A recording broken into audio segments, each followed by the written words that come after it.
নমস্কাৰ বন্ধুসকল, সুপ্ৰভাত। আশা ৰাখিছোঁ সকলো ভালে আছে। এতিয়া বাৰিষাৰ সময়, এতিয়া শালি ধানৰ ছিজন, বেলেগ বেলেগ ভিডিঅ'বিলাক আহি থাকিব। কিন্তু মই আজি আটাইতকৈ এটা গুৰুত্বপূৰ্ণ টপিক এটা আপোনালোকৰ লগত আলোচনা কৰিম বুলি ভাবিছোঁ। কাৰণ এইটো মোৰ নিজৰ জীৱনত অভিজ্ঞতা আছিল বুলি মায়ে কৈছে। মাৰ লগত কথা পাতিছিলোঁ নহয়, মায়ে তেতিয়া কৈছে, মই যেতিয়া গম পাইছোঁ। মানে এনেকুৱা হয়, সেইদিনাখন আছিল শনিবাৰ, বজাৰ আছিলে, বাৰিষাৰ সময়।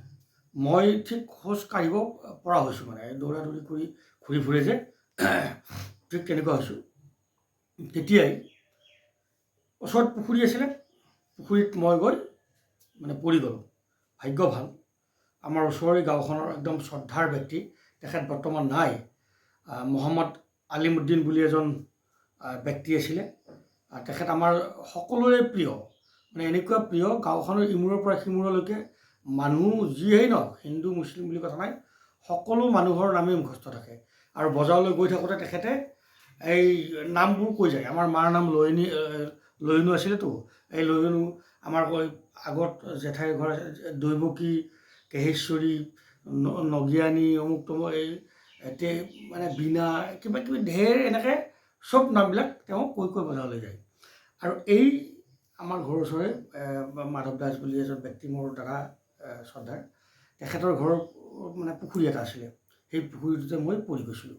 আৰু তেখেতে তেতিয়া হুলস্থুল কৰাৰ কাৰণে মানে উদ্ধাৰ, মানে ঠিক সেইধৰণে উদ্ধাৰ হ'লোঁ। আৰু মই কেনে কথাটো কৰোঁ যে, যিসকলৰ সন্তানবিলাক খুব কম বয়সতো আজিকালি স্কুল যায়, গতিকে স্কুলৰ পৰা অহাৰ পিছতেই হওক বা যোৱাৰ আগতেই হওক বা অন্য খেলা ধূলা কৰাৰ সময়তে হওক, আপোনালোকৰ ঘৰৰ ওচৰত থকা পুখুৰীবোৰ, আপোনালোকৰ ঘৰৰ ওচৰত থকা বাৰিষাৰ সময়ত কৃত্ৰিমভাৱে হোৱা পানীবোৰ, নলা নৰ্দমাবোৰ, এইবোৰৰ ওচৰলৈকে যাতে এই সন্তানবোৰ, শিশুসকল নাযায়, তাৰ প্ৰতি বিশেষভাৱে লক্ষ্য ৰাখিব।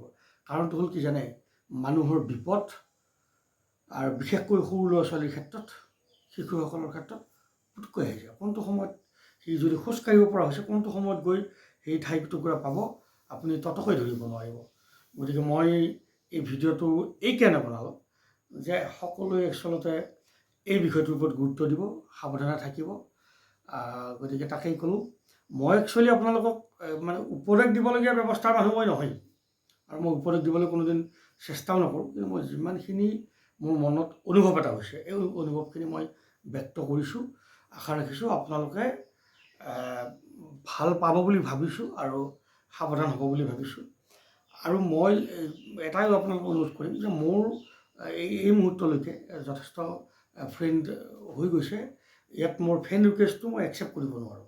গতিকে মোৰ আপোনালোকে এই মানে ফেচবুক পেজটো আপোনালোকে ফ'ল' কৰিলে মই ভাল পাম, আৰু ফ'ল' কৰিব। আৰু যদি ভিডিঅ'বোৰ চাই ভাল লাগে, কমেণ্ট কৰিব, লাইক কৰিব, আৰু যদি ভাল পায় আৰু শ্বেয়াৰ কৰিব, তাকে আশা কৰিছোঁ। কিবা ভুল ত্ৰুটি হ'লে ক্ষমা কৰিব। সদায় এনেকৈ থাকিবলৈ চেষ্টা কৰিম, আৰু আপোনালোকৰ মৰম আদৰবোৰ যাতে পাই থাকোঁ, তাকে কামনা কৰিছোঁ। ধন্যবাদ, নমস্কাৰ, সকলো কুশলে